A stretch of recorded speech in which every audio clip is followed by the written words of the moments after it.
ঘরের ভিতর থেকে ৮ বছরের শিশুর রক্তাক্ত দেহ উদ্ধার, মাথার পিছনে আঘাতের চিহ্ন।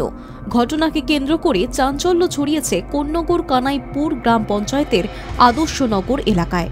পুলিশ জানিয়েছে মৃতের নাম শ্রেয়াংশু শর্মা। স্থানীয় সূত্রে জানা গিয়েছে শুক্রবার সন্ধ্যায় শিশুটি ঘরে টিভি দেখছিল। তার বাবা পঙ্কজ শর্মা কলকাতার একটি বেসরকারি কোম্পানিতে কর্মরত। মা গুড্ডি শর্মা তিনিও একটি কসমেটিকের দোকানে কাজ করেন। ঘটনার সময় ঘরে শিশুটির বাবা মা কেউ ছিল না।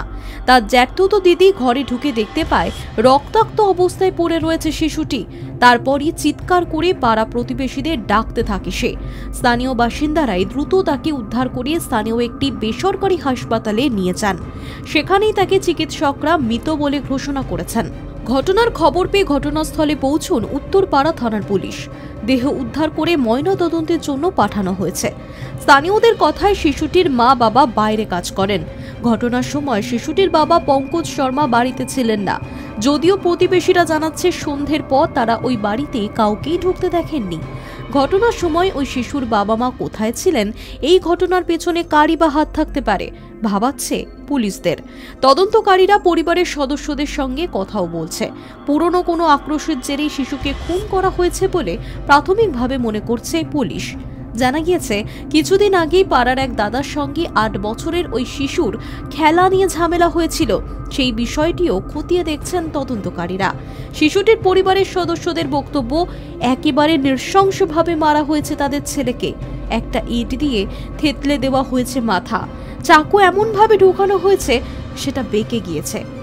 দোষীর শাস্তি দাবি করছেন পরিবার। কালকে 7:30 আমার বাড়ি থেকে ফোন এলো। হ্যাঁ, আমার ভাইজি फोन করেছিল कि अंकल डुग्गू को बहुत जोर से चोट लग गया है, उनका डाक नाम डुग्गू श्रेयांश शर्मा, तो आप जल्दी आ जाइए, बहुत ज्यादा ब्लीडिंग हो रहा है। তো আমার নিজের কাকা আছে, ওকে ফোন করলাম একটু দেখো। আমার ওয়াইফকে ফোন করলাম, ওয়াইফও এখানে কাজ করে। আলটিমেট ওকে কানাইপুর হসপিটালে নিয়ে গেলাম। তারপরে ওখান দিয়ে ওরা ওখানেই বলে দিয়েছিল যে চলছে না নিঃশ্বাসটা। কোথায় কোথায় আঘাত ছিল? আঘাত ব্রুটলি মার্ডার যাকে বলা যায়। এই পুরোটা এত গর্ত হয়ে গেছিল। ওই সিঁড়ি ওখানে সিটের ইট আছে, ইটটা নেই ওখানে, ভিতরে ছিল ইট।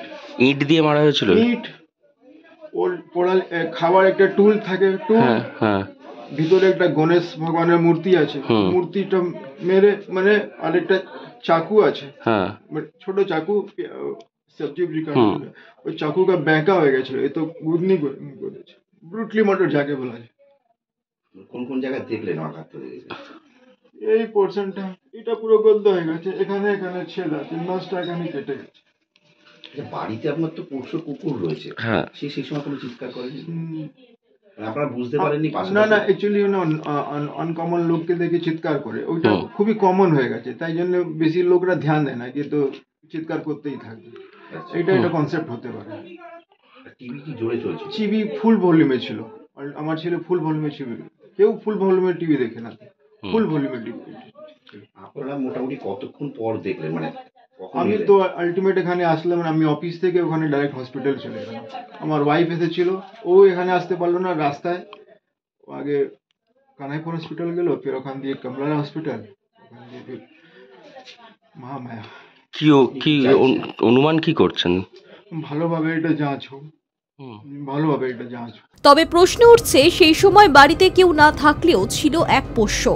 অচেনা কেউ বাড়িতে ঢুকে থাকলেও পোষ্যটির চিৎকার কি সেই সময় কেউই শুনতে পায়নি, নাকি ছিল কোনো পরিচিত মুখ?